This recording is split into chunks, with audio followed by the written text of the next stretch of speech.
right, a very good morning to you watching West Nile Television. You're most welcome for the Kokoliriko live show on West Nile TV here that comes your ways every Mondays to Fridays from 7 a.m. To 9 a.m. But I must say you're very much welcome to the show, and this is where we are going to be giving you updates and insights maybe to some of the issues that really happened in your know or in your absence, and that definitely really should be the reason as to why you must watch us each and every Mondays to Fridays.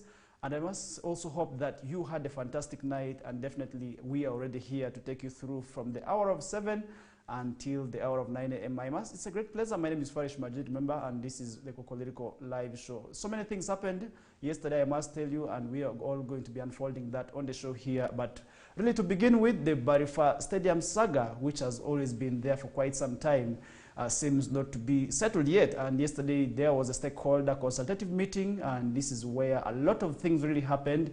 And this is where between the developer, who was really one who was awarded the license to go on with the development, but really which was also not welcomed by some of the leaders. So I think recently, that is the developer, that is Maracha County Member of Parliament, or Honorable Oguzu Lee, attempted and actually issued a warning that he's going to sue, that is Arua City Council, for failure to really allow him go on with the project. So I think after really giving him the license and then the mandate by NFA and other legal documents, which to him is really against his rights, and now he actually issued and wrote an intention to sue the City Council, and actually really handed the letter to some of the people that we are responsible to get it. So I think this is where so many things were really happening. We had a stakeholder meeting that really, I must say, ended prematurely because it turned out to be chaotic, really, some of the scenes that were there. But I really pray, and I also thank the security agencies for really making sure that that issue was really brought, that is to come. So, but I must say it was really one scenario that I really got scared of, where some people attempted to actually beat one another, which was really quite shocking, because in this era you do not really expect people to take the laws into their hands, because if somebody is really claiming for what belongs to him or her, I believe you can use the right channels and the right avenues to really also really go and maybe tussle it out in the courts of law. So I think this is where I did see people really getting out of their tempers.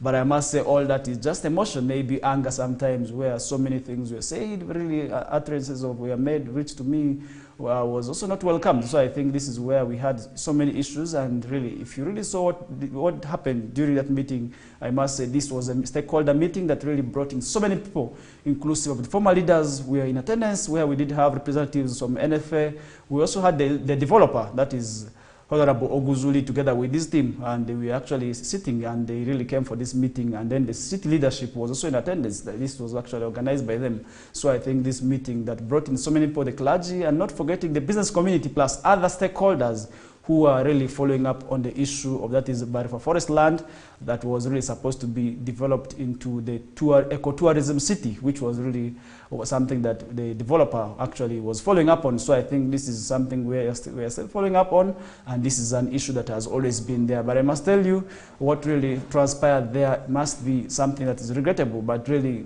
I really also thank the security agencies very much for ensuring that there was no bloodshed, because people's temperatures were rising so much high.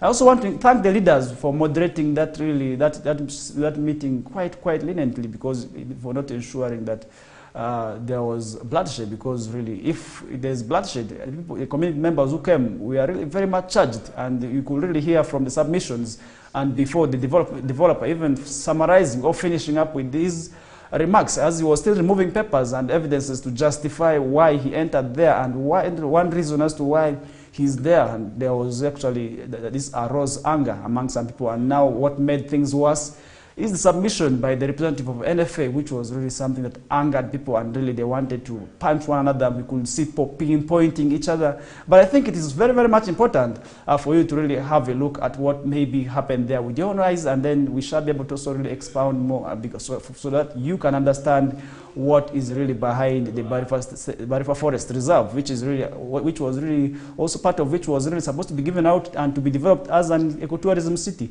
And according to the developer, he was actually trying to put up so many projects here, inclusive of recreation centers, schools, and hotels, so many other things, of which was really supposed to really be put up there. And he justified his intentions to that, is while alluding to that Gulu University, the school of medicine, medicine, which is in part of the forest. And this is where he actually gave an example that he is not coming to really take over the land, but he's not going to put up a forest, which is in line with the ecotourism plans, but which the leaders said his plans do not really match. That is the ecotourism plan, because the buildings he's wanting to put here are not, that is semi-permanent buildings, and these are permanent buildings, these are permanent structures, and this is where I think the disagreement comes in. But I think it is still very much important for you to really maybe watch what happened there, and then when we come back, we still have time to continue with the discussion. Thank you. If the producer can really relate to you what happened, that will be quite important for you to really see how people's temperatures were rising here and there, and how the leaders responded. And really, these are just, if you can really see what we have in that video, these are the former leaders who have witnessed maybe where the wrangles generated from, and this is what they said. And then the response by NFA together with the developer, and then when we return back, we shall still be able to let you know of what maybe happened in that meeting there. Thank you. Without problem for me.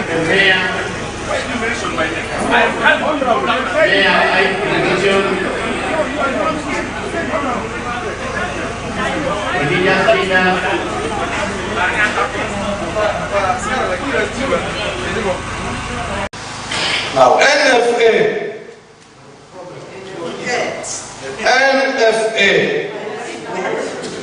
which is a creation of the Parliament of the Republic of Uganda to protect and preserve forests in public interest.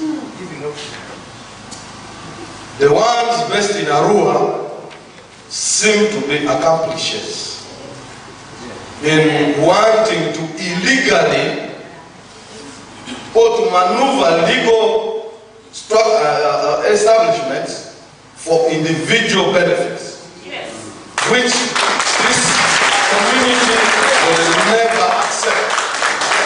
However technically qualified the proposal is, however legally qualified the proposal is, for as long as it is not for the common good of everybody, it will never succeed. Thank you, Chair. I thought I wasn't going to talk. I didn't want to talk because I have conflict of interest. What do I mean? In my introduction, I said I was the mayor here for 10 years. And in the 10 years, with my councillors and technical officers, we really worked hard to de-gazette budget. We went to NFA. MS, they told us what to do. You all know, you have not got the story. That's how we came with that plan. And that plan was supposed to benefit everybody. There's provision there for low-cost housing, which means the plots were going to be small.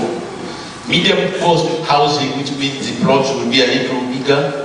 And of course, big ones, the people who have money would afford. We even had a provision there for a zoo. We wanted to bring a zoo like that one in Chebe so that people who have never seen lions or people who have never seen other animals, who will want to come, they will come and sit here. But my plan was spoiled. That's why I'm saying I have conflict of interest. Let the delegation, the team here decide. Mr. Chairman, sir, I told you from 82, I've been in this council. And we got it too. We handled the issue of Kokoliriko, not until NRM came in. I continued to be in the council. We handled also that issue. Is here. The things are here. Now, Honorable Wadi, my opponent, great opponent, has made some statement, a very elderly statement. Baba pi amano barani. Afamana digizo ameselera adoni. We are no better people. This city, this town, this city is for us. Why are we fighting? Why are we fighting?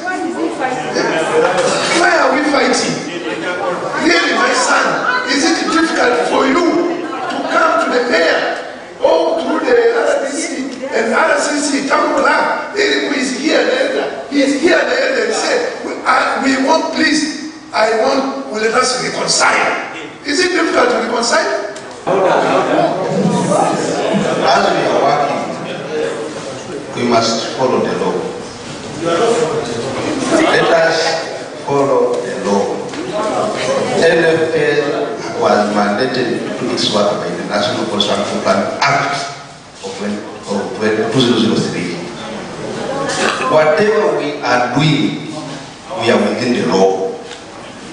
I want to assure everybody that Oguzubi was given a license by NFA.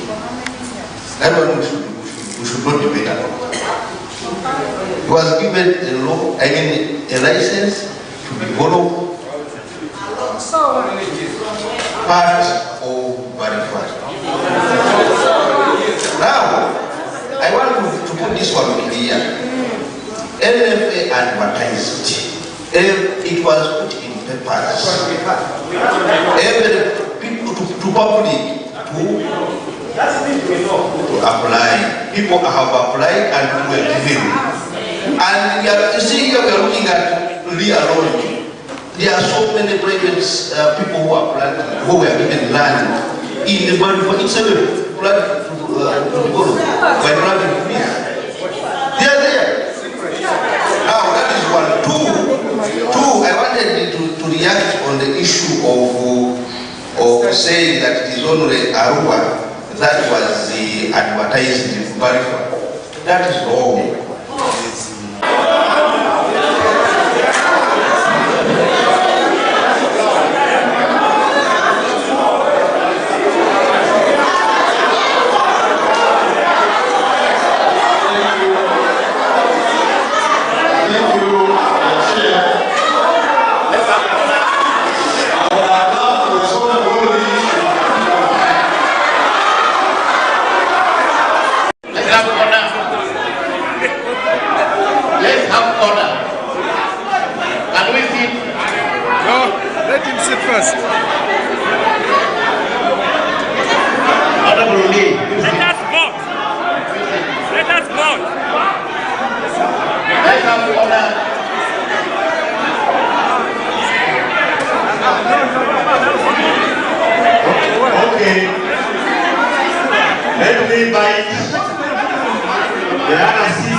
Welcome back. I think you have really heard and really also understood what the leaders are saying and why they base their arguments, ranging from the former leaders comprising of the former MP, the former mayor, and the former RDC, together with a representative of that is NFA, and together with the developer. And if you remember what transpired, what really Oguzu wanted is, I think he just wanted final communication, because he said he got the rights, that is to go on with development, and really he was expecting official communication, that is from the city council. But really what city council did say yesterday was that from what we heard, I said the plans that really Oguzu came up with, that is in relation to the ecotourism plan, is not really what is meant, that is not what really describes ecotourism city, but really that was another thing. So Oguzu was really asking if they were not able to approve his plans, and this was the plan, because the buildings, before he headed into the buildings, this is where he may be expected a restructuring here and there, because really it was before, it was supposed to be the physical planning committee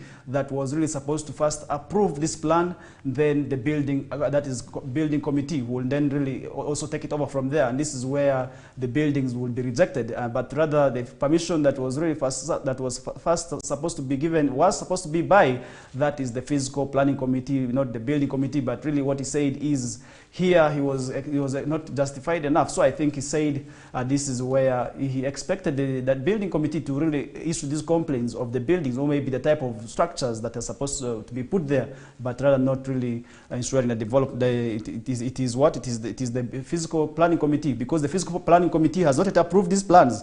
But really that is something that we are really still following up on. If you remember, on May 2nd, 2022, Oguzu planned that's petitioned the National, that is Building Review Board, challenging the decision of Arua City Physical Planning, that's Planning Committee, to deny him permit. On June 28th, 2022, the National Building Review Board gave the Arua City Physical Planning Committee 15 days to consider and issue a permit for the establishment of the ecotourism and recreational center. So I think so many things were supposed to be put up here, and really he justified the reasons as to why he came up with the initiative of wanting to put up this ecotourism city. And he said elsewhere where forests are, he has seen so many people where he has moved to, and he gave out examples of cities where certain certain investments of this nature have been put up, and now that is where the wrangles, the disagreements have come in, and people have been pinpointing here and there, maybe also accusing him and accusing others of being actually behind, and this is where they're saying some of these people are being used as accomplices. I don't know how true that one is. We are still really following up on that discussion, and maybe if there's also something that may arise, or if there is that assumed person who is really behind him arises and shows himself out, and definitely I will also be coming in place to let you know of who exactly that one is. But really said, why must people doubt him? Because some of the leaders actually raised complaints of that, the nature of that investment, that it is quite huge. It is actually more than Oguzu, who is a member of parliament, and Oguzu actually came out and said he's a two-term member of parliament. What really, and how can people tell somebody who has money? This is just, and he said there are actually so many ways of lobbying for money, and this is where he said he has the capacity, but we are really doubting. And this is where they were basing their arguments of somebody being behind this move. And this is also something I must say that transpired yesterday, and really so many things happened, but I must say nasty things happened, and we do not really expect bloodshed, but because really people are so much charged, where people even had reached an extent of attempting to struggle themselves with the clergy, where I did see one of the religious leaders was actually being pulled here and there, and the people were actually able to also really show their skills, and skills that we did not know. And this is where I must say, as leaders, we need to really also ensure that we act calm. Sometimes we need not to act over our emotions. Our emotions need not to run over our leadership. So I think that is something I must say is really is letting us down as leaders, because some of the actions that you do here will incite the masses into certain things which may not be good. So I think that is where we are still seeing our City Council also opposed to the directive by that is Physical Planning Board to approve the proposed construction of an ecotourism. That is where we are seeing in 2019, if you remember the genesis of this, the National Forest Authority granted the Maracha County MP Dennis Oguzu the permission to construct an ecotourism and recreational center after emerging as the best bidder. And this was something that the NFS said was transparent. They actually announced on papers where people had to bid and really show interest in taking over maybe this project. So I think so many people emerged, and Oguzu was actually maybe selected, and this is where he was selected as the best bidder. And he says he's not alone, and so many names have actually been, that is put out when it comes to issuing the licenses. And there are so many people who have actually secured the licenses, that is of operating in Barifa. Others are planting trees, and others are doing so many things. So I think this is where he actually based his argument, and he said that is quite unfair to him. And really we expect him now to really also maybe seek for justice, because if you feel disgruntled, then definitely you can use the alternative methods in place, and really also rush to court and really also issue maybe on what you think a court should do. Because really in that letter that we did see is just remaining with about 8 days for City Council to respond. And now in that letter also, if City Council is not able to respond, he's going to go. He said he's going to seek for advice from his legal officers and on what to do next. And this is where also maybe be able to rush to court. And if he wins the case, he's asking for 600 million in damages, plus that is 10 million for his lawyers. And this is where we are seeing, and definitely that issue of Barifa, we are still following up on, because really, if you remember way back, all these issues have been there. All these issues of the gazettement of Barifa have always been there. And he actually also bases his reason that is for the security purposes, because he says that area has become a security threat to people's lives, where people are being robbed of their property, most especially women, and that has really become very much dangerous. So I think that is where he is actually basing his arguments, and the people really are saying this investment is quite huge. It is going to take about 10 acres, that is of the forest land. So I think if you look at 10 acres, this is something that is really quite big. And if you look at the investments where we would have, that is a tourism center ranging from a zoo, which he says was going to put in place, a recreation center where people will have swimming pools, people will have gaming areas, schools, so many other good activities. So plus industries where people would actually recycle plastics, and this would actually also generate employment for people. But really, I think where the issue comes in is the way he has come in, and this is where people have actually been arising, and they actually told him if he came very well, people would not actually reject the proposal but rather the way maybe he has come is not good. So I think this is where we are still following up on that issue, and we shall be in place to let you maybe know of what may arise in that area. And the issue of the Barifa forest, which I believe to me is not yet ending, and we are still really also following up on, and we expect the leaders now to really address and resolve this issue amicably before people losing their lives, because these issues of land, we have seen it happening elsewhere in the other forest reserves. If you look at what is happening in Apa, definitely you would also see people losing their lives each and every year. You're reporting a case of at least somebody losing his lives. That is in terms of the land conflict, which is believed to be between the Madi of Jumani and the Acholi of Amuru. And this is an area which I must say land conflicts may be very, very much bad, because you have people losing their lives in the hands of such scenarios, and really, which may not also be quite good there. And then I really want to appeal to the leaders now to ensure that this issue is addressed. And now, to the members of parliament, the floor of parliament is actually where you could address this issue and really also resolve it. Because if you feel any grievances, this is also where you make the laws. And then definitely there are certain laws that maybe you could fight against in the floor of parliament, and then that would also really ensure that people do not lose their lives, people do not lose their property, people do not get injuries, people do not really ensure other bad things do not happen to them. So I think it is where I want to call upon the leaders to ensure that they really work together with the people. But I don't know what you think about the whole scenario or the whole saga that is surrounding Barifa Forest, but you can feel free to really share your comments with us on the other various platforms. For those of you streaming us online, you can use the Facebook feedback generating platform and really drop your comment down under the comment section. We'll be really in place to also really see and share with the rest of the viewers, and the rest of the viewers actually can be able to so really see what you think. And for those of you watching us on YouTube, you can as well drop your comments there, and we shall be in place to really also share it with the rest of the viewers. But for now, we are running for a short commercial break, the first one for the hour, and really once we return back, we still have lots more to really discuss on the same issue and other topics. But for now, let's first run in for a short commercial break.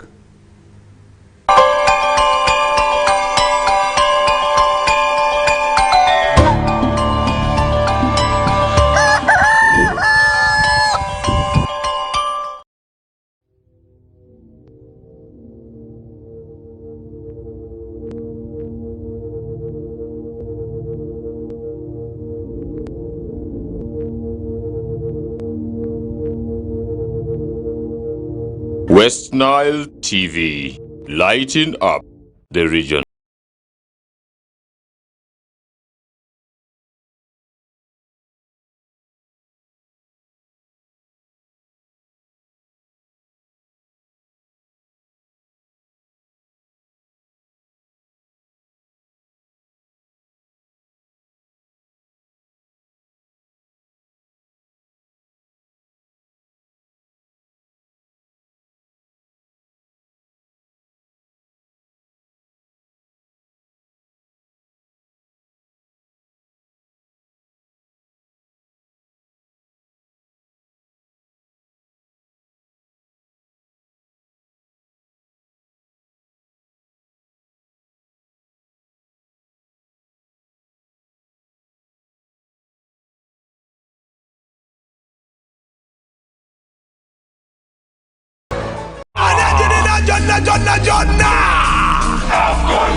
AFCON, all 52 games live only on StarTimes.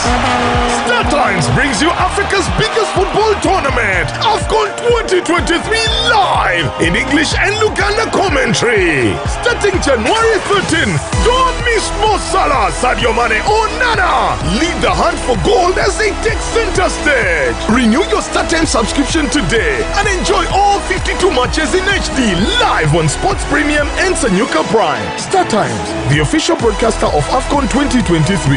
This message is powered by Techno, the official sponsor of AFCON 2023.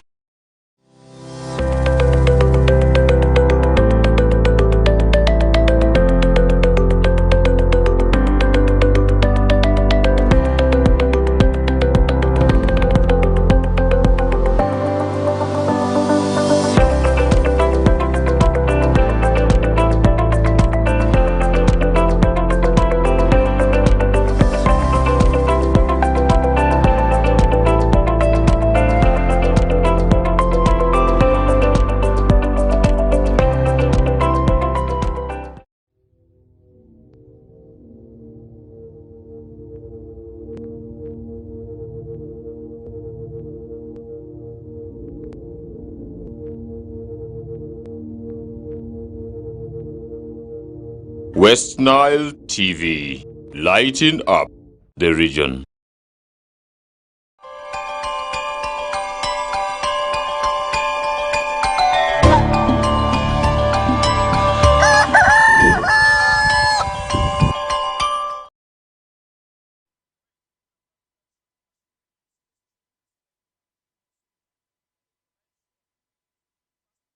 And that means that the month has actually come to an end, and really the month that really worries so many people, just like the word January, somehow they write it, really amazes me a lot, but now I must say it is coming to an end. But what next, and really how prepared are you for February, which is the second month? Otherwise, if you are not also prepared for the second month, then definitely it may run the way maybe the first month actually did end. So I think definitely we must always be prepared. But for you, if you kept it right from the time we began, we really very, very much appreciate you. And we had a lot of discussions that is ranging on the Barifa Forest Reserve issue that has always been there in relation to the ecotourism city. That plan has not yet been approved, and that has been causing a lot of wrangles between so many stakeholders. And really, I must say that issue is one that needs to be resolved, because people really, if that issue is not addressed, then we may at the end of the day maybe lose people's lives, because people are really so much charged about this whole scenario and accusing people each other accusing each other one another, and we are seeing so many cases of it becoming very maybe tribalistic, because people are saying go back and do this in your area, you're not a person of here. Really, it is becoming something that maybe I feel that we need to work towards, and people are maybe also accusing and really suspecting some people to be behind the whole aim, which to me, I don't know, I'm yet following up on, because really that is also something that we are still following up on. But I don't know what you think about it. If you really feel that maybe you think something that you can say about that is the Barifa ecotourism city that was supposed to be there in place, and it's supposed to be within the forest. And really, according to the land we are seeing, Barifa Forest has over 5,000 hectares. But somebody is saying over 10 acres. He just wants to actually come up with development, but which to me maybe also may be arising because of the way that he came, and which has also raised the suspicion among some people, has also raised questions here and there among some leaders, among some locals, among some elders, because the elders say they were not consulted, and this is actually their clan land. This is actually their tribal land. So I think it is a land that belongs to everybody, and now people are saying really if this issue is the way it is going on, then they're not going to really allow and see this happening, and despite every means they want to use to protect the whole land, that is from being grabbed. And really they have been accusing people here and there of being accomplices. They have been also been accusing people of being traitors. If you really remember the demonstrations way back, this is where some of them actually laid the allegations, but really, which to me, I do not know, we are still following up on, and really, we are still really also going to be following up on that discussion. But really, if you have something that maybe you feel you want to put forward in relation to the discussion, and then definitely you will be able to use our various social media or feedback generating platforms, and that will also really help your view really come to us directly. And now we are seeing so many cases of measles. Measles is a disease that really we are seeing it returning back after so many years. And measles is a disease that kills, but really I must say 8 suspected new cases have been registered in Arua City. Remember last week I really told you about cases of measles, suspected measles cases being registered, that is in the border districts of the Arua City. And really if you look at areas of Adumi and other areas which are within the borders, we are seeing these cases of measles outbreak really being registered, because some cases were registered, some samples were picked, and actually now 8 of them have tested positive to the disease. So what does that mean? That means that really we have to be very much vigilant, and to the parents, let's ensure that our children are vaccinated against measles, because government has put these vaccines in the medical facilities in place for people to really go and vaccinate their children. But in most cases also some people are very much lenient, and they have negative perception towards these vaccines. I don't know why, but really I think government also needs to do enough when it comes to sensitization. Really, people have to be sensitized that measles is a dangerous disease, and really it is a disease. If you really remember, when we had measles outbreak some time back, we are told to eat certain things like mukene, which really, I must say, people are using it as a remedy. We are using it as medicine, but rather protecting themselves from the disease by just going to get the vaccines, because once you get the vaccine, then you become at higher chances of not contracting the disease.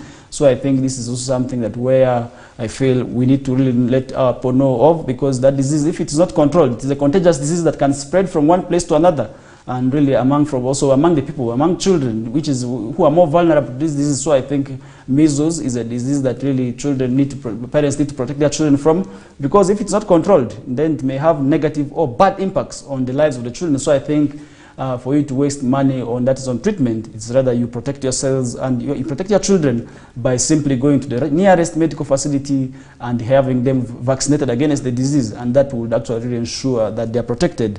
And that is where really I must encourage each and everybody to ensure that they get their children vaccinated, and really also ensure that their children are protected. And that is one way also that will really ensure that the children whose lives we are putting in danger as parents is protected. So I think every parent has a mandate of protecting their children by simply rushing to the nearest medical facility and ensuring the children are vaccinated. Because really, if you look at these killer diseases, these among children, and children are the most vulnerable because of their weak immune system. Really, children sometimes also have to protect it, because a child may not take himself to or herself, that is, to the medical facility for these vaccinations, but it is rather the parent to ensure that the child is taken, which I think if it is not catered or it is not implemented, then children may die as a result of this measles. So I think measles is still a disease that is still affecting so many people. So I think that is something also we need to ensure that we protect ourselves from, and definitely that will also really ensure that they are safe. Because if the children are not safe, then where does this put their lives at? That is something we should always ask ourselves as parents, as guardians of these children, because some of them actually may be staying with their guardians, and that is where I must appeal to each and every parent to ensure that the children are very safe. And now really that it will be able to also really help on the children. And really moving away from that, we have still so many things, and the Lugbara Kari, and this is the Lugbara Cultural Institution, is set to announce the Paramount Chief, who is commonly known as the Agofe. And remember, this position has been vacant for quite some time.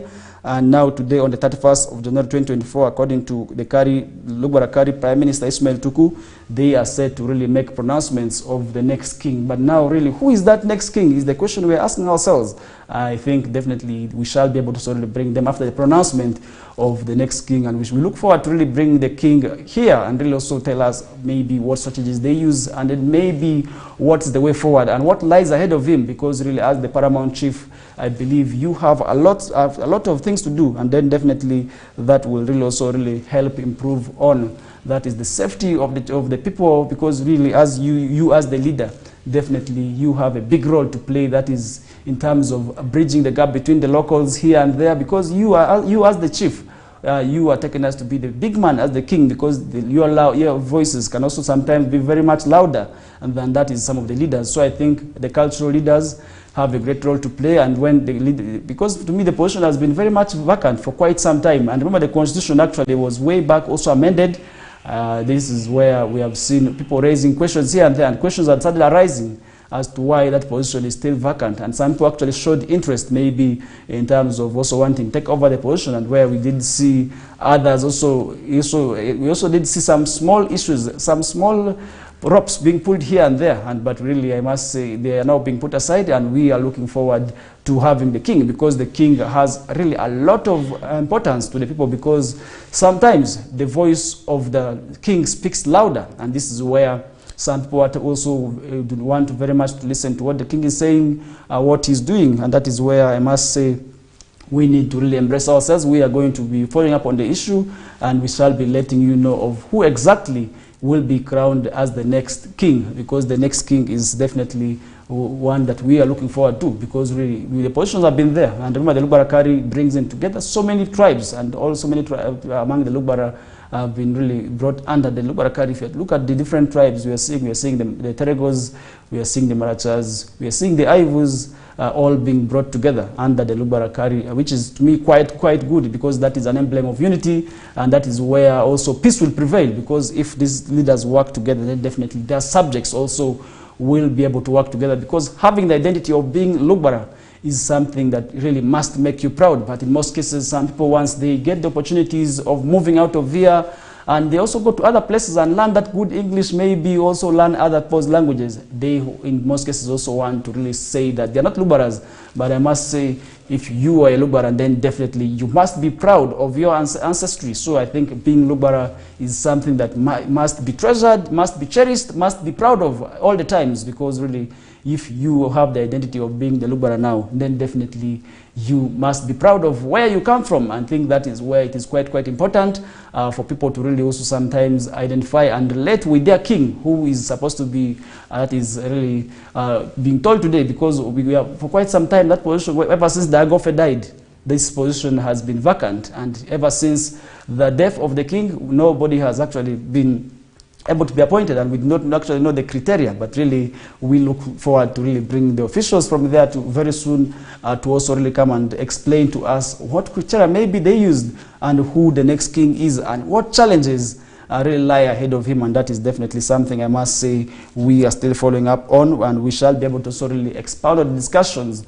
of maybe what transpires in that event there, because we are going to be following up on this, and we shall be able to sort of really let you know of what is happening. So I think moving away from that, the Kampala City Hall Court remands over 100 Karamojong mothers to Luzira prison for sending their children to beg on the streets. And this is quite amazing, I must say, because sometimes really you see these children that are on the streets. If you have been to Kampala, you can know what I'm talking about, because really sometimes these children are very much small and younger to be on the streets, and you wonder why they must actually come on the streets to start begging.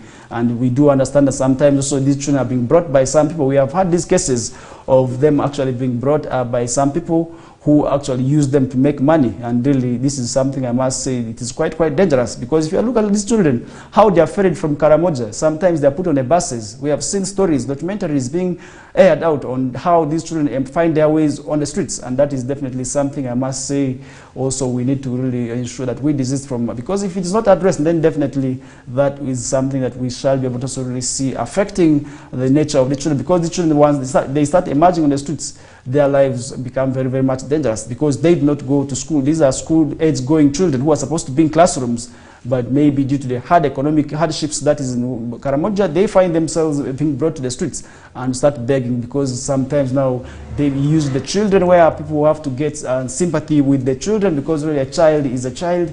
And if you're somebody who has a heart, then definitely you will always feel for a child, and you will be able to sort of share that little with the children. But sometimes also really we see these children being used where they get the monies, and after giving the monies to them, some people are actually benefiting. They are the beneficiaries of these children. And I think that is where also government needed to investigate more and really find out who the exact culprits of bringing these children on the streets are. And really that would actually also maybe help address the challenge of sick children. And this is something I must say is not only happening in Kampala, way back, even if you look at Nairobi and other capital cities within East Africa, we still have the children finding themselves in these streets. And we have also seen scenarios where they are being trafficked, more so these young girls are being trafficked to these streets to go and start begging, and where some of the times also the lives they go through is very much difficult, because if you do not make money, we have seen videos of them being lynched, of them being beaten, which is really quite unfair, because really if government needs to really ensure that these women are brought and remanded,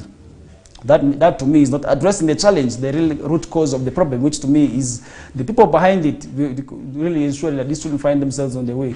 And what are the Karamojong leaders doing? This is also something where I'm issuing my voice on. If the leaders really ensure that the children find themselves on the streets, and then definitely this is something also I must say is becoming quite not good, because if the children really are not helped, and these are school-age going children, where does this put their future? And that is where we are seeing some of these young girls actually being impregnated on the streets. After really growing on the streets, we also see people taking advantage of them, and then after producing the children, they also really become vulnerable and remain on the streets. And that is something also where I feel sensitization needs to be done.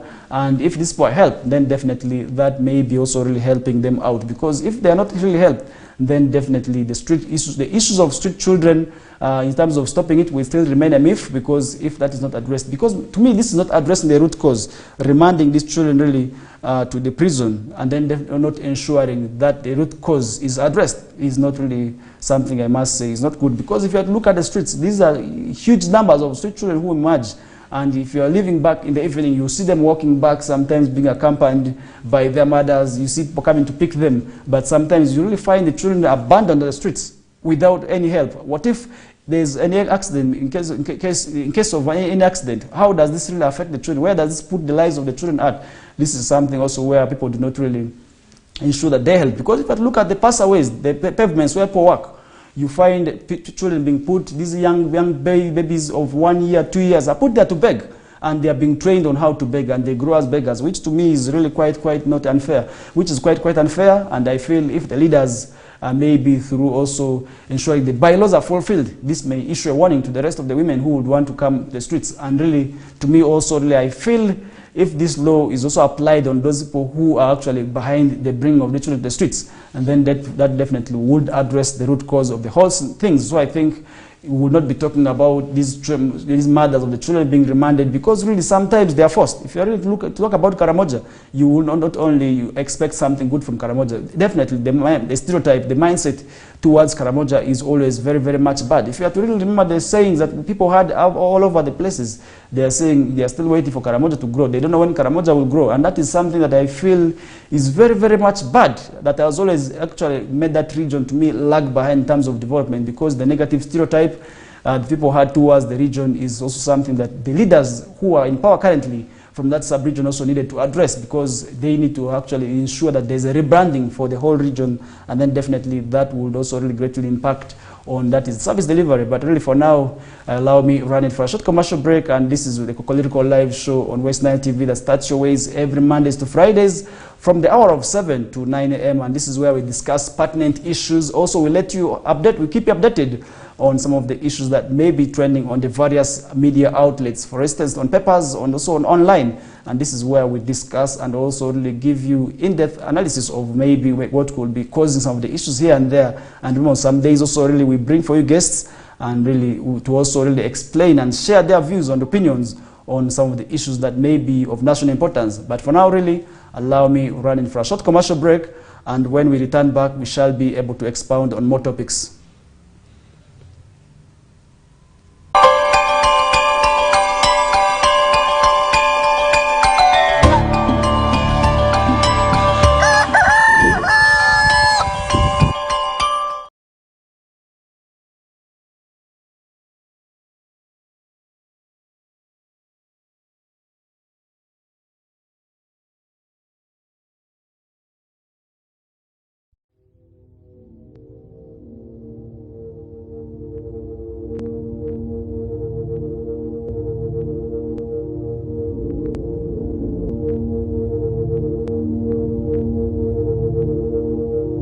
West Nile TV, lighting up the region.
AFCON, all 52 games live only on Star Times. Star Times brings you Africa's biggest football tournament, AFCON 2023 live in English and Luganda commentary. Starting January 13, don't miss Mo Salah, Sadio Mane or Nana. Lead the hunt for gold as they take center stage. Renew your Star Times subscription today and enjoy all 52 matches in HD live on Sports Premium and Sanyuka Prime. Star Times, the official broadcaster of AFCON 2023. This message is powered by Techno, the official sponsor of AFCON 2023.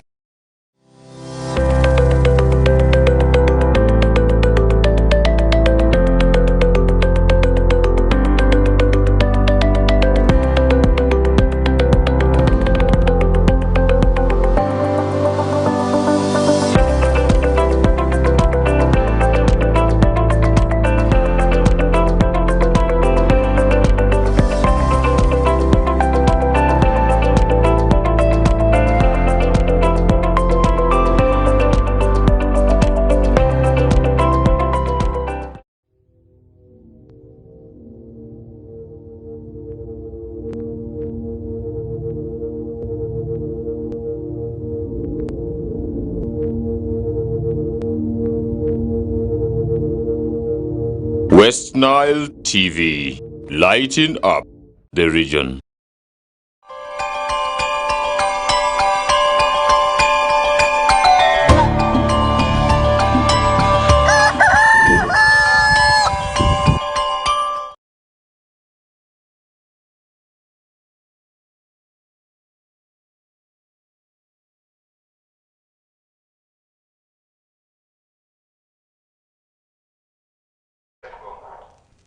All right, welcome back into our second hour of the show. This is Kokoliriko live on West Nile Television channel 0073 on Zuku, and also streaming. And for those of you streaming us online on Facebook, on YouTube, we do very much appreciate you. And this is where we discuss pertinent issues. And we started today's discussions, that is in the hour of, that is 7, with issues ranging from that very far forest saga that has always been there. And this is between the developer and some stakeholders, where we did have also what they said, what the leaders also think about it, and this is where we had extensive discussions. We also did talk about the outbreak of measles, and I must tell you, just like measles, we are seeing cases of cholera, that is cholera outbreak in Ajuman district, where we did also discuss very much about the measles there.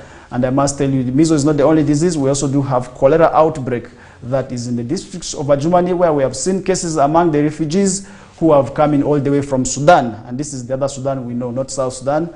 And cases have actually been registered among them. And really, if you have to look at what is happening in the camps, sometimes I must say these people also go through a lot when it comes to, that is in terms of sanitation and hygiene, because you are leaving your toilets behind. You come to an area where there are no toilets, where the hygiene is very poor, where the land is not yours. You start finding life you start digging life afresh. And also you start hustling that is newly. So I think it is not good for these people to actually continue in the kind of nature they are living. And I think it is where, when such people have to be brought in an area, issues like toilets need to be put up first. That is to ensure that they actually get involved in that in terms of improving their hygiene. So I think this is where I must say also people, before being brought, they need to ensure that their hygiene is okay. And really putting that aside now, we are still moving on with the Kokoliriko live show after the hour of 9. And after 9, we shall be having, that is the news bulletin in Lubarati with Fete Manuel, and also really also let you know of what is happening, that is in the world of Eolaza. And for those of you who actually know what that means and who know the language, and then definitely you will be able to totally upgrade your grammar, that is of the Lubarati, with the big words. If you want to know the big words of Lubarati, and then definitely Eolaza is the platform for you to really access and find out where or maybe what some of the terms mean in Lubara, and this is for the Lubara speaking community. And then at midday we shall be having, that is the Lembangia news bulletin, that is with Opis Ochaki, and this is for the Aluru speaking community. And then at 7 p.m. at the Nilecast news bulletin in English, we'll be returning with, that is Okumuringa Christine. So I think it is quite important for you to really be part of the various news bulletins. And this is where we actually get what we let you know here. What we do here is just give you more updates and really insights onto some of these issues that may be trending on the various platforms. And I think that is where it is very, very much important for you to always be part of the show. And now moving away from that, let's move to Gulu City, where revenue collections have risen to, that is 3.2 billion. And how have they done it?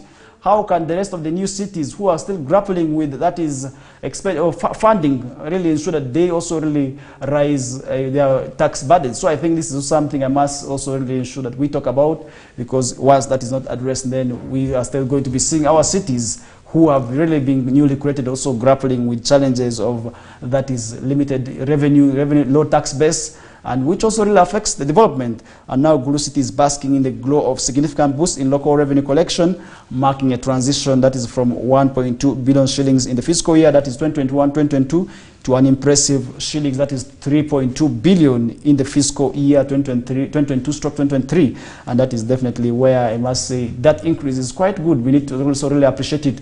And now the surge is attributed to successful implementation of the integrated revenue administration system, that is common known as IRAS. And if you really remember, the IRAS system is also really being used now in Arua City. We have also seen the implementation and the use of the IRAS system. And I think this is the way to go, because recently when we had wrangles, that is in the city, where we did see people being accused here and there for being corrupt, the issue of the IRAS system actually came out. and this is where they say this is the way to go, because people have to pay monies directly to the city council through the system, rather than ensuring that agents really come and collect monies. In most cases, who are actually very corrupt also, who do not ensure that they pay the monies, and some of the monies they ask from these people are also very much exorbitant, which I think now with the IRA system, it is going to address some of the challenges. So we also need to, we're also expecting to see also the city leadership announcing to us how far our money has risen in terms of the revenue base, and this is also definitely something that will definitely have an impact on service delivery. So Mayor Alfred Okwonga acknowledged the positive impact of the digitization process,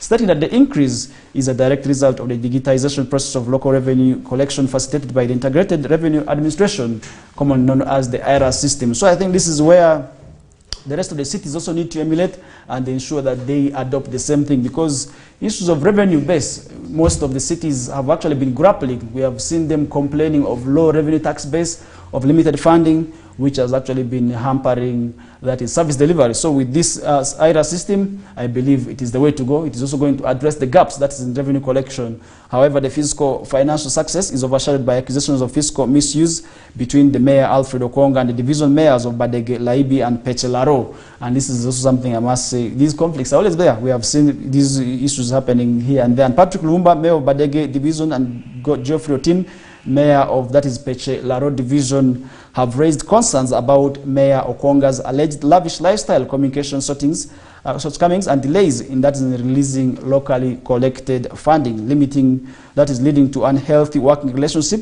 within Gulu City. So I think this is something that has always been there. We have seen it coming out often. And Mayor Okwonga refuted the allegations, emphasizing the lack of accountability from the division mayors. And this is where the leadership also really faces challenges. If you have to really look at the wrangles, that is in most cases between the technical wing and the political wing, these issues are always there when it comes to the issues of taxes. It is happening in all the cities. I've seen it even happening in most of the cities that have renewally been created. The fights that is between the technocrats and the politicians, because really this is where some people also really have challenges. If you really look at the challenges mostly that really arise from this, if you look at the conflicts that is between the politicians and the technocrats in terms of tax collections, this is where sometimes when the technical people are doing their work, politicians intervene, because a politician really is a politician, and definitely they have to work and ensure that everybody is protected. They have to ensure that the people paying the taxes are protected, and then as well as also ensuring that those who collect taxes do their works diligently. So I think this is where we are still following up on that. And the city's continued increase in revenue collection showcases its potential for growth, but resolving internal disputes is crucial for sustaining the positive trajectory. So I think for the city to continue with this move of ensuring the tax collection increases, and then definitely they have to ensure that the issues of that is ensuring that people really ensure that the monies that they collect is increased. So I think that is something also really we are following up on, and definitely that will be able to really improve on the tax revenue base. And I feel the rest of the cities, just like Arua City, Hoima, and Fort Portal plus others, also need to emulate the same, because these are cities that were really called, they are newly created. And these were the cities, the 10 cities actually that were created, the regional cities, and each of the region now has a city.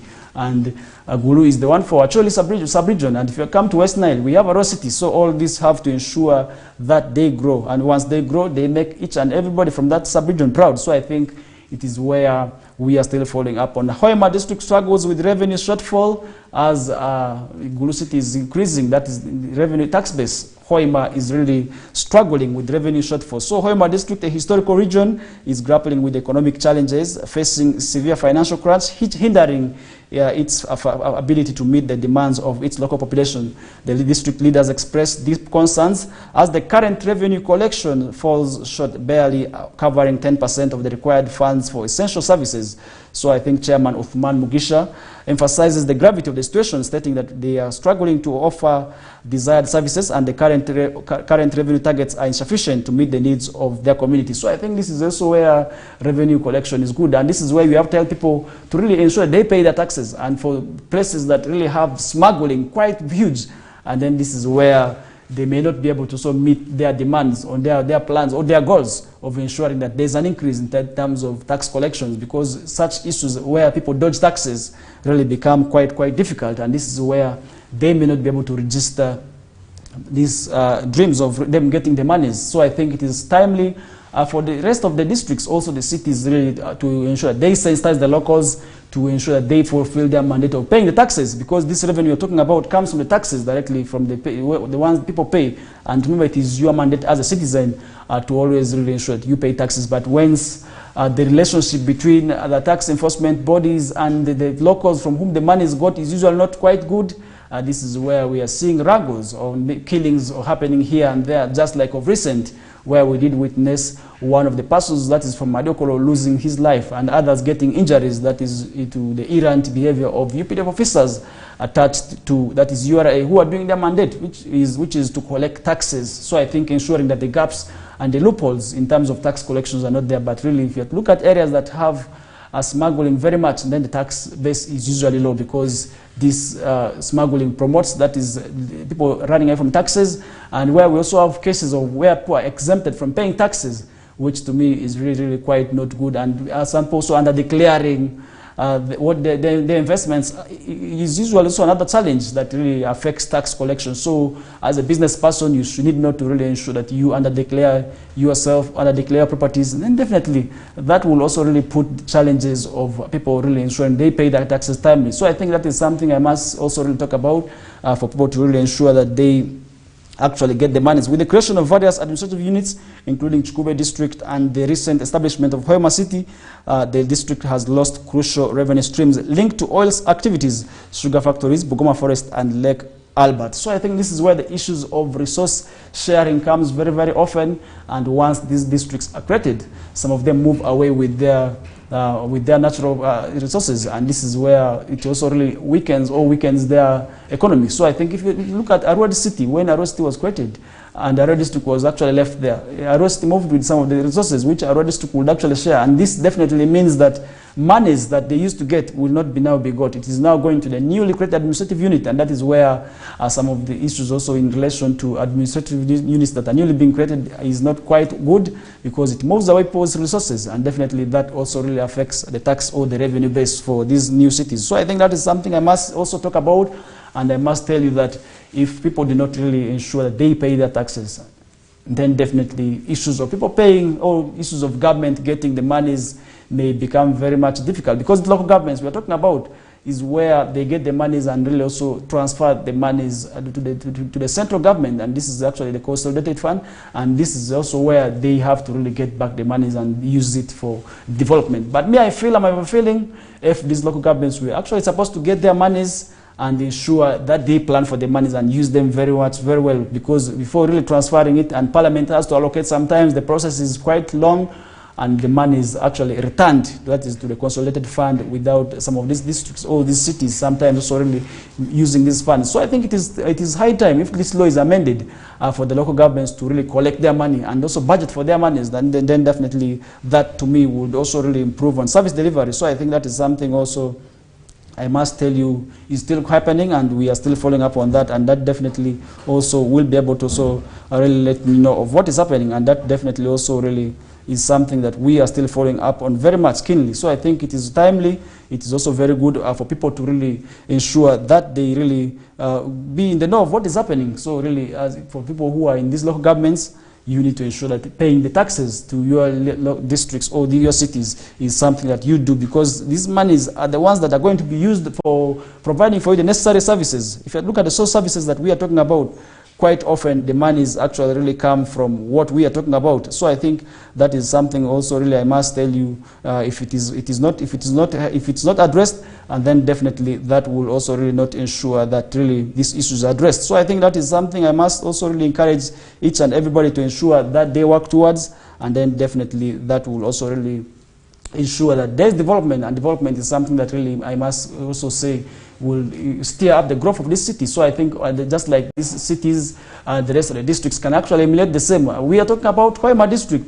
What about the rest of the new administrative units that have been created? Have they actually come out to declare? And that is something that we do not know, but we are still following up on. And moving away from that, and now in relation to health, Minister of Health, that is Jane Ruth Acheng, undertakes supervision of, that is Pakwach Health Center 3, Health Center 4, Pakwach District, and the minister also did preside over the World Neglected Tropical Diseases later that day. So I think it was yesterday where we did see this happening, and this is where I must tell you so many of these cases are actually are being talked about. These neglected diseases that we really live sometimes, we do not really know what and how dangerous they can be. And yesterday, the Minister of Health actually did tour, that is Pakwach Health Center 4, because to me this is quite good, so that it makes her directly understand the challenges of these medical or these health center 4s, because in most cases these have actually been leaders have been struggling to actually elevate most of these health center 4s into hospitals, and we have seen these health center 3s, the leaders also really fighting sometimes to elevate them into health center 4s, and this is where I must say health is still a very much great challenge, and then definitely also that needs to be addressed, and that is something also I must commend the minister for, because moving to this ground, moving the ground is something that will really have you empowered. It will make you have an understanding of first-hand information rather than sitting in your offices and waiting for reports, which sometimes may not be substantive enough. So I think moving to the ground to have an understanding is something that we must also really appreciate and really say we also need to emulate. So I think that is something also I must tell you is still happening. And then the moving away from that, still in that is now in politics, where so many things have actually been said here and there. And now High Court Judge Esther Nambayos has set 8th to hear a petition in which families of 18 opposition people allegedly arrested by security agencies have asked court to declare their continued detention illegal. What does this mean? What does the court say? You're supposed to be, that is assembled before courts of law within 48 hours. And this is where your issues have to be addressed, as this is where this comes at a time, I must say, where the families have asked, that is government, to declare the detention of these 18 people who are affiliated, that is to opposition party, to their detention being illegal. So I think that is something also I must also say we are still following up on, and that definitely will be able to sort of lead. But what does the law say? The law is very much clear. You are really suspect until proven guilty, but really once justice is delayed, that it becomes justice denied. That is what the laws also sometimes, that is where the legal officers sometimes also say, and that is why they really have to strive to ensure that their suspects are brought before court before the 48 hours. So it is alleged that the group have never been presented in any court, nor have they been charged with any offense, and that their relatives have used all reasonable means of accessing them to no avail.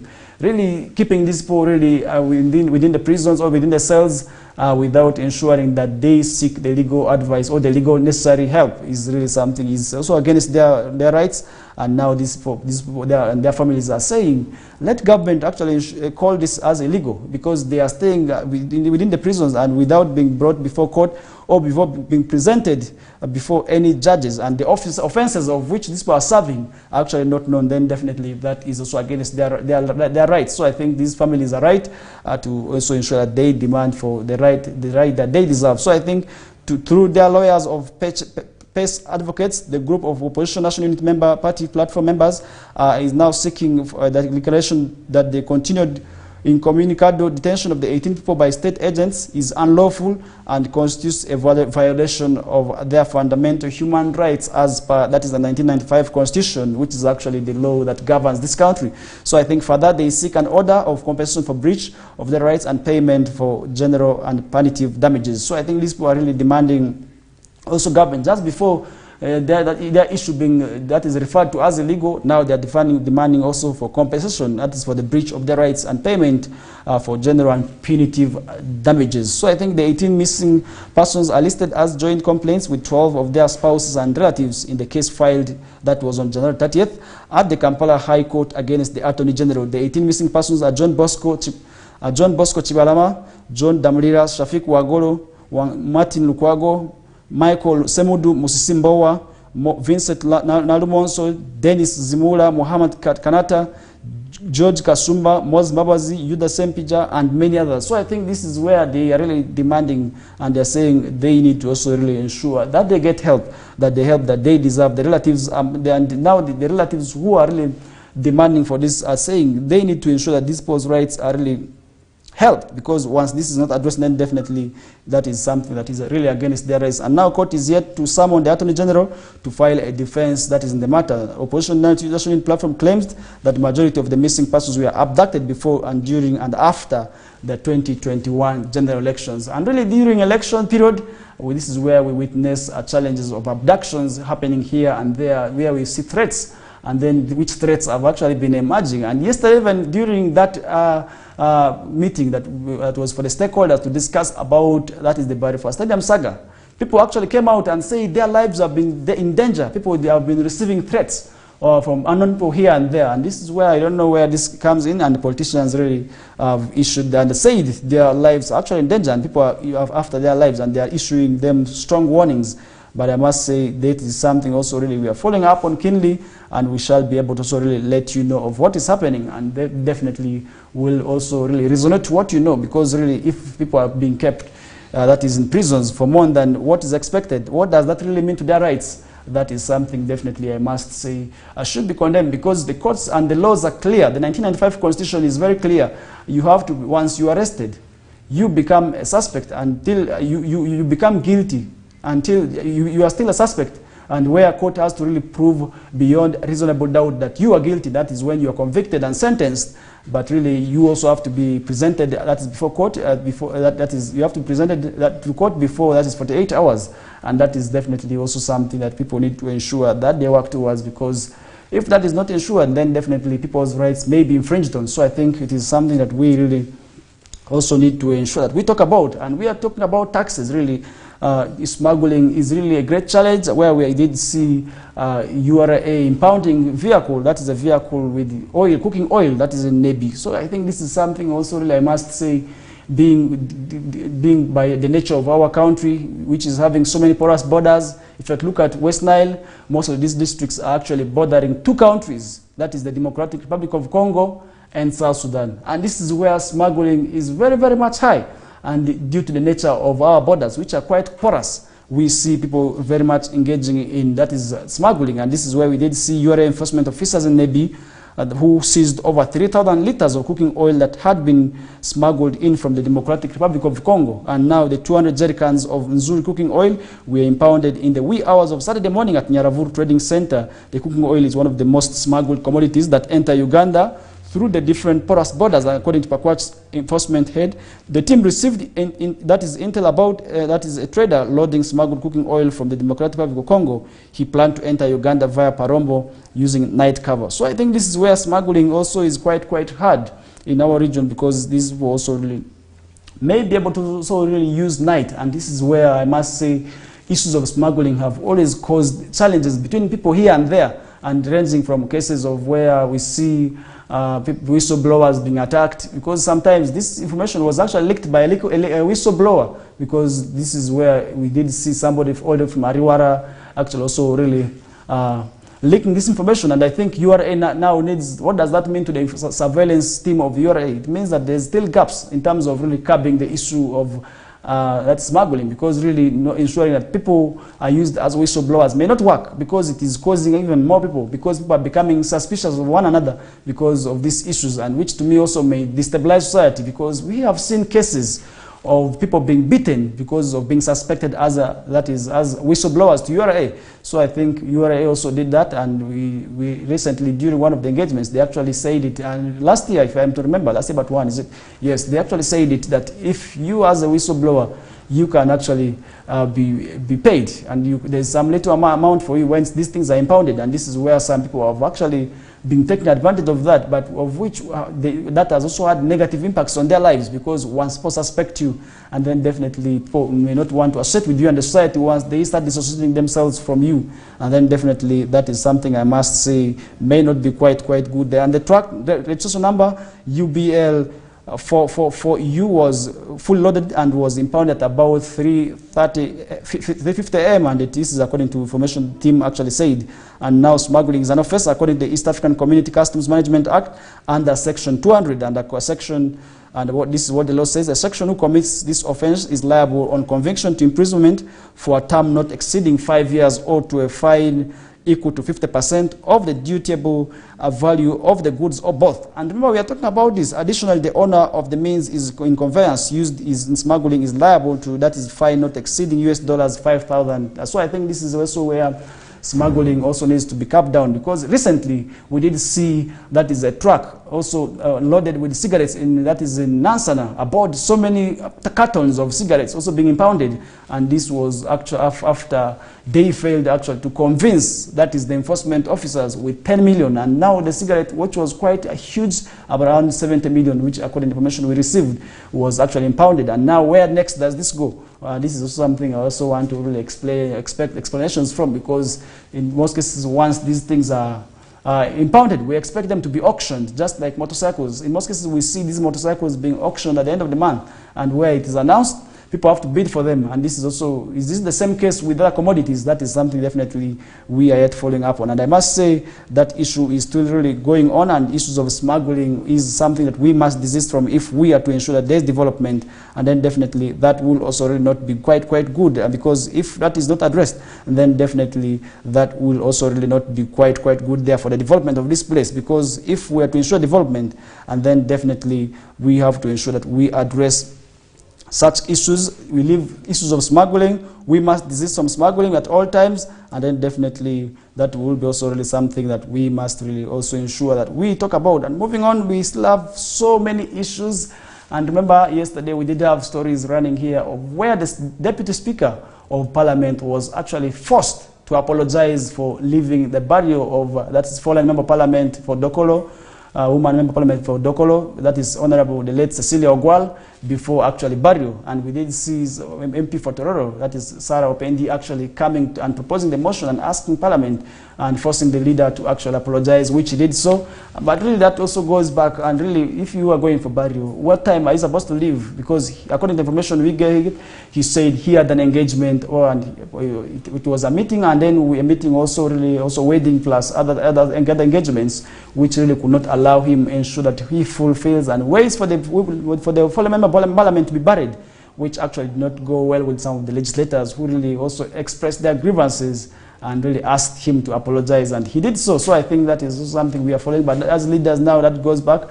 If you go for the burials, what is the criteria? Does it mean that you have to sit there until everything is done, or you condolences, or maybe your time or face show there is enough? That is something I must also really say we are yet following up on, and we do not know where that issue also came in from, and really that is something I must say happened there. So I think it is quite good for people to really ensure that they really also talk about this, because if you talk about this definitely is something that is happening. Even so many people go for burials, but they do not really ensure that they actually ensure that they get the right information. So I think that is something I must also really also talk about, because that is something also I must say, if it's not addressed, then definitely that is something also that may be able to also really affect society. So I think it is something also we need also to talk about. We need to really ensure that we continue talking about. We need to preach, and also always ensure that we remain where we are. If you go for burials, you do not really ensure that you live, because sometimes also people come to these burials to really ensure and see who attended and who left, and then definitely that may also not really be quite good there. And moving away from that, Dr. Biriga's murder suspects further remanded. And remember, Dr. Biriga, who was the former, that is the DHO, former Cindy, was murdered in cold blood, and 3 suspects were actually arrested, and the 3 suspects accused of involving in the gruesome murder of Dr. Gino Biriga, the former Cindy District Health Officer, have been further remanded to Hoima Government Prison until February 13th of 2024. This is an issue that we started following on, and we're still following up until the last drop. And the trio, including Betty Cherotich, 31, Martin Kipsanga, 42, and Joshua Namrenge, 36, were remanded to, that is Celsa Biwaga, the Masindi Grade 1 magistrate, who sat, that is for Kosia Kosibayo, the chief magistrate. So the case had come for mention, but this didn't actually this didn't go on, and really the trio was charged with murder on January 16th of 2024 at Masindi Magistrate Court. So Aliganyira Munanura Arinaitwe, the state prosecutor, informed court that inquiries are still going on and ask for an adjournment, and really these people are still there.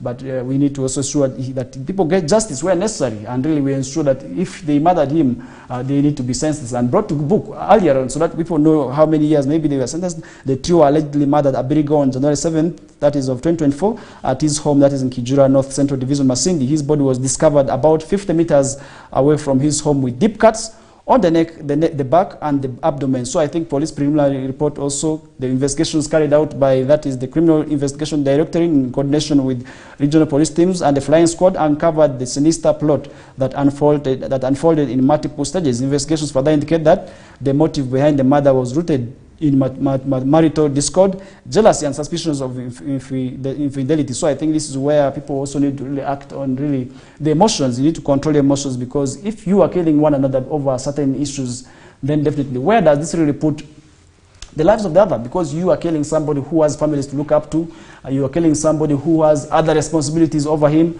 and then he also has responsibilities over you, because definitely you are dependent. But sometimes over minor issues, people tend to do certain things that are very much regrettable of. So I think issues like people taking the laws into their hands, such as people taking murders, definitely also very much reflects on how certain people behave. And that definitely also, I must say, is not quite good, because if we continue taking the laws into our hands, and then definitely we may suffer the negative repercussions, because according to the information we got, these people actually paid 1 million. The people who ensured that they fulfill the plan of killing this man, according to information that we got, they were actually to be paid 1 million, and they had received the deposit of 500 and did that, and after that they were supposed to be paid. That is another 500 million balance for ensuring that they achieved the mission, but which to me is quite regrettable, and that definitely also must reflect on why certain things need not to be done the way they are going on. So I think it is very much important for people really, once they are doing certain things, let's mind of the repercussions, because you have done a murder now, you are serving in jail, you never know when you will be able to get sentenced, because sometimes the court process is delayed, and really you may actually get your sentence after serving days that are not accounted for, which really becomes quite difficult there. That is why I want to appeal to people. If you have challenges, and this is where domestic violence is very much contributing to such murders and such wrangles, if you are having problems, really, you need to ensure that you use proper means. For instance, working with, that is the religious leaders. You can actually approach the religious leaders who were engaged in your weddings or in your affairs to actually really mediate and ensure that there is justice and harmony within yourselves. If you can't do that, why don't you use the in-laws? Or maybe the people who were there as maybe the go-betweens, people who had an attachment to you. So I think that would also really address challenges of domestic violence, which has very much been contributing to these wrangles between families here and there. And that, at the end of the day, would actually really also ensure that the cases of GBV, which is quite high, reduces, because GBV is where we are seeing domestic violence falling in, and this is where we are seeing people actually getting their families disgruntled, their families also being torn apart, people actually being murdered, people getting injuries in these fights, which to me is quite unfair, because if you do not use the law, then definitely that will also really not be quite good. It will be able to sort of really affect, that is, the unity that you exist in your families. But now the question I'm asking, also I'm posing to you, how best can some of these challenges be addressed without necessarily ensuring that we kill one another? Because if you kill your partner, then definitely, what about the children that you are rendering as orphans? And then definitely that is something I must say is not quite good, because you are leaving your children as orphans. These are your own children, and you are rendering them as orphans, as the mother, or maybe also the children, because we also did see something very much ironic here, and the children were actually accused also of being behind this, and that definitely, I must say, is something that is quite regrettable, and something that we must also need to desist from. And really with that, we are running in for another short commercial break, and when we return back, we shall be able to pick up with the discussion from there. We still have lots more for you, and this is the West Nile Kokoliriko Morning Updates. Do not touch your dial. Thank you.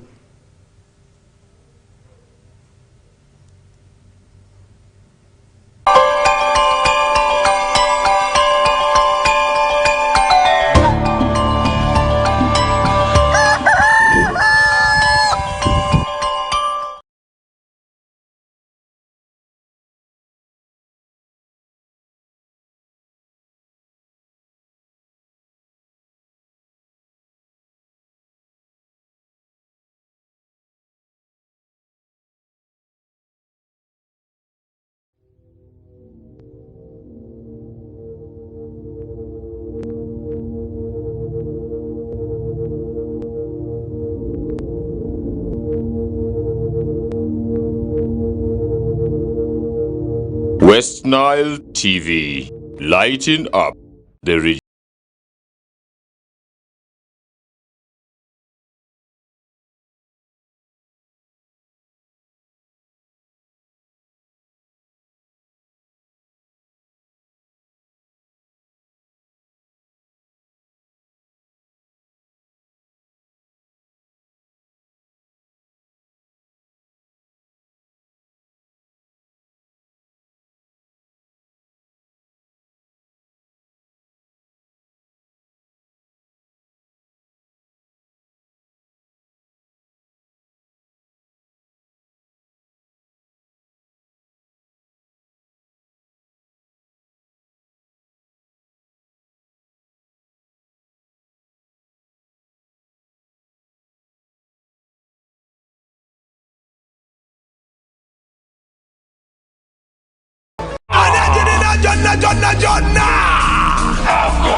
AFCON, all 52 games live only on Star Times.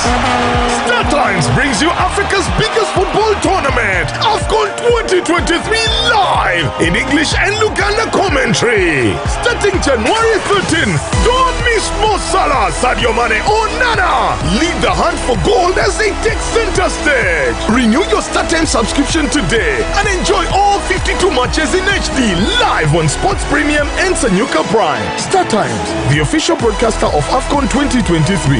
This message is powered by Techno, the official sponsor of AFCON 2023.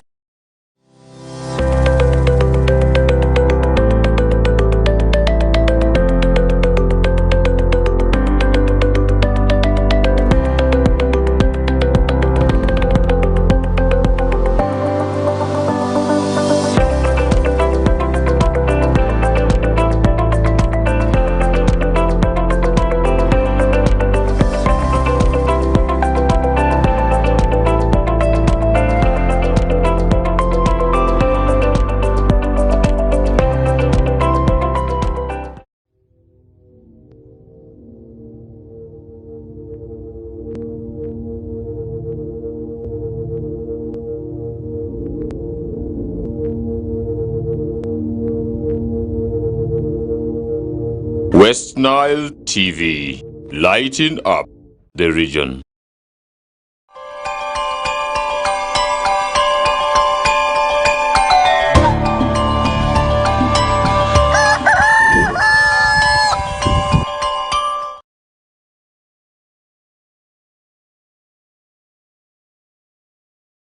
Back from that short commercial break, and we are still continuing with the Kokoliriko morning updates on West Nile TV with me, Farish Majid, and it's a great pleasure having you still watching us, and that definitely is the show that also will have an impact on you as an individual, because this is where we give you insights and some of the topics to which you might be knowing or you may not be knowing, and this is where you need to watch West Nile Television each and every mornings. That is from 7 a.m. to 9 a.m. from Mondays to Fridays. And definitely that will also really be able to have an impact on you, because what we discuss here are issues that must resonate with you, are issues that are not very far from you. And these are issues that definitely have an attachment to us, and definitely where we also need to really ensure that we talk about. And remember, so many issues of disease are still happening here and there. The foot and mouth disease that is still emerging, and definitely I don't know where that puts the lives of these people in this country are, and I don't know, some of the areas are now being quarantined.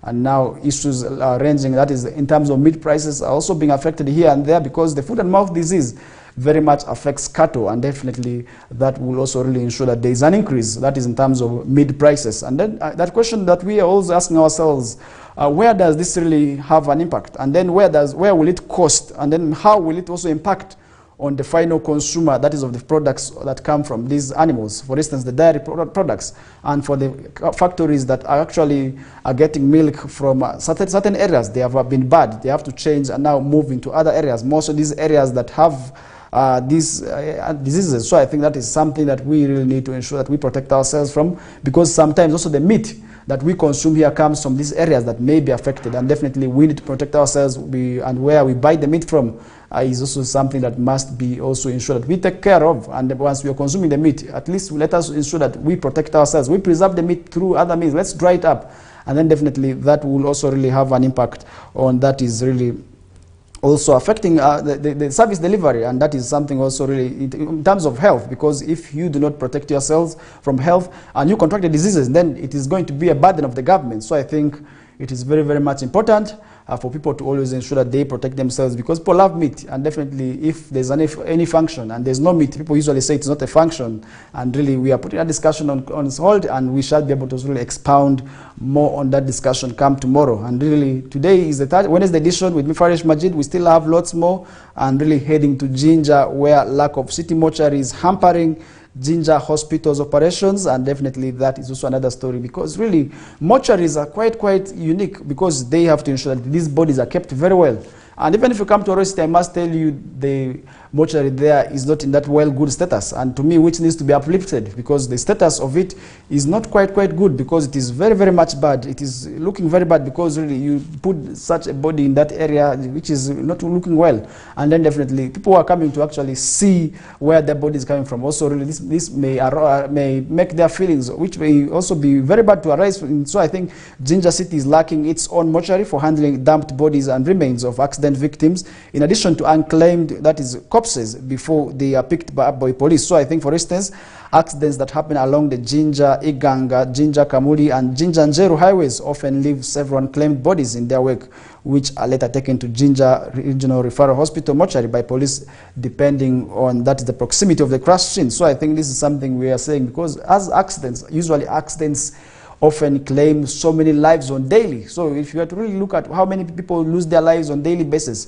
the number is quite huge. And recently, when last year was closing, we had an engagement that is with the traffic directorate of police to really also explain to us how many challenges and maybe how many accidents are being registered. The number is quite huge, because at least more than 200 people are losing their lives, that is, to accidents annually. So this is a huge number. If you look at in Kampala, every day people at least are being reported dead in terms of accidents, and this is border related. And so this is where I must say we need to ensure that we protect ourselves from these accidents. And really, if government is to build up these facilities, because if you die in accidents as a result of an accident, sometimes it is not out of your will, because an accident is a sudden happening, something that you're not prepared for. It just comes abruptly, but then your body is, in most cases, sometimes we also see it happening here. We have so many unclaimed bodies in most cases who are buried by the prisons, which to me is very not good. So I think government also needs to ensure that these people's mortuaries are built very well. The mortuaries need to be in good shape, because if the mortuaries are the way they are, then definitely people whose bodies are being kept here may not be able to really see to it that their bodies are very safe, and it becomes very much difficult for people actually to go and start really looking for the bodies and identifying these bodies, which may be quite not good. So I think for the accident people, really we need to ensure that we build for them good mortuaries and ensuring that their corpses are buried very well, because sometimes these people live and go, and their relatives do not know where they were heading to. And sometimes also when accidents happen like this, people come and rob, and people just take advantage of maybe those objects that they could use in terms of identifying the victims. For instance, people's wallets are being stolen, people's phones, which could actually be used for communicating to the relatives, which is quite shocking also when it comes to issues of dead bodies being dumped and being neglected. Sometimes they're not neglected because I feel nobody would want to really leave their relatives or their beloved ones to rot in these facilities, because if you really look at how they are buried, then definitely you must be knowing what I'm talking about. If you really move some of these places where these burials take place, then definitely you will be able to sympathize with some of these bodies that are being buried, because in most cases their families actually do not know where maybe these people have gone to, and they also sometimes do not communicate where they go to, and then accidents just emerge and people feel maybe they have gone to their other places. That is why it is very much important for you to always keep in communication with your relatives, with your family members, because if certain things happen, then if there's an accident maybe on certain roads, if you communicate to somebody that you are going to some places, and then if there's no communication from you, then it can be easily suspected, so that your bodies can actually be traced. So I think it is quite good for people to really ensure that they really get the necessary communication with their loved ones. And now Dr. Yai notes that the hospital administration struggles to make calls to, that is, Jinja City Council to collect unclaimed bodies, and if Sometimes they delay, they try the other alternatives to dispose of the bodies, which to me is really not quite good, because the burial that is being offered to these people here is not really something that I must say is not quite good, because really they struggle through a lot, because really if you look at how this is happening, and that definitely you will be able to know what I'm talking about. And now moving away from that, there's concern over schools with no PLE first grades in the last 5 years.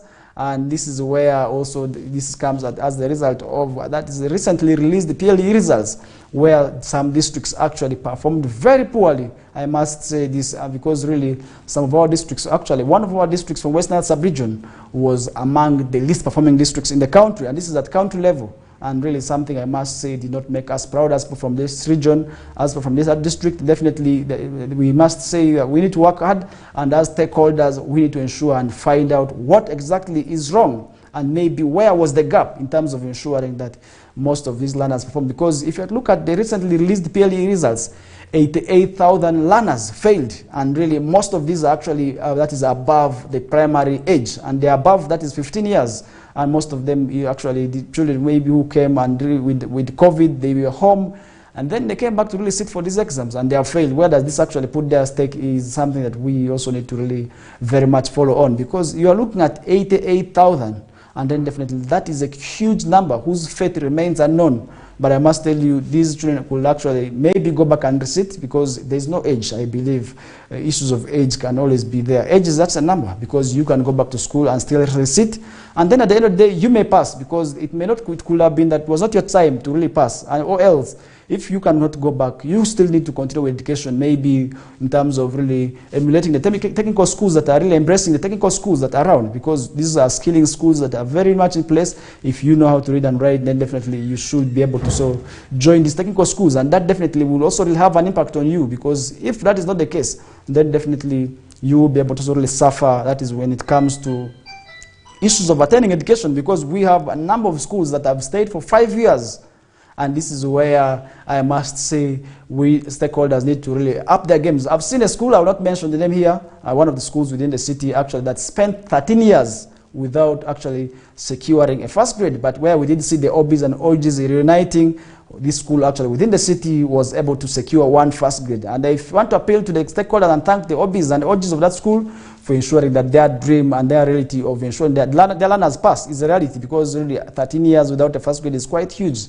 And now in securing one, to me, is one thing that needs to be congratulated. One of our fellow comrades, a journalist, is actually part of that school, and we have seen them doing quite often, and I must say we commend them for that good job done and ensuring that they bring all the stakeholders together, and this is the way to go. And if you are to really see any change in terms of our performances, then definitely supporting the schools through various ways is the way to go, because as OBs you have the right, maybe in terms of giving the schools the textbooks, in terms of ensuring the teachers are timely at school, because if you just emerge there as OBs all the time, you will have an understanding of what is going on, and by being on ground, definitely you will be able to really put everybody at task, and then learners will actually listen from you, because the inspiration tips that you give them very much inspire them, and the teachers who will want to absent themselves once they know that you are coming around, then definitely they will not want to also abscond from duty. So I think that is something that everybody needs to ensure, because really 5 years without a first grade is something that I must say is not good, because we are talking about 5 years. There are some schools who may be going 20 years without securing a first grade. Look at your district, start observing,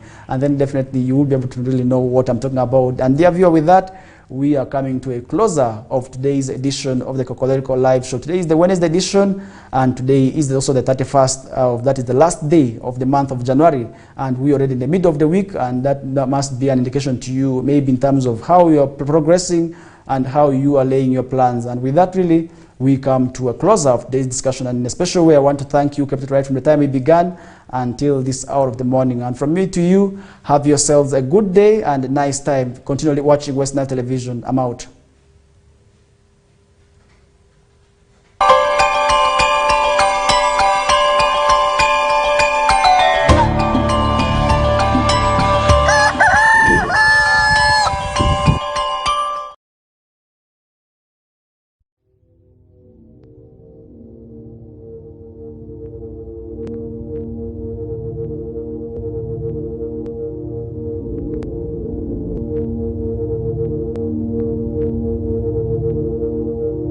West Nile TV, lighting up the region.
AFCON, all 52 games live only on Star Times.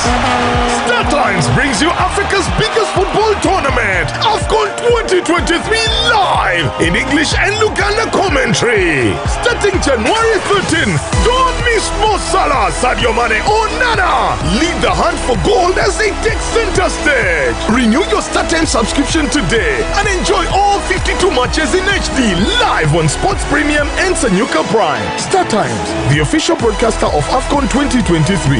This message is powered by Techno, the official sponsor of AFCON 2023.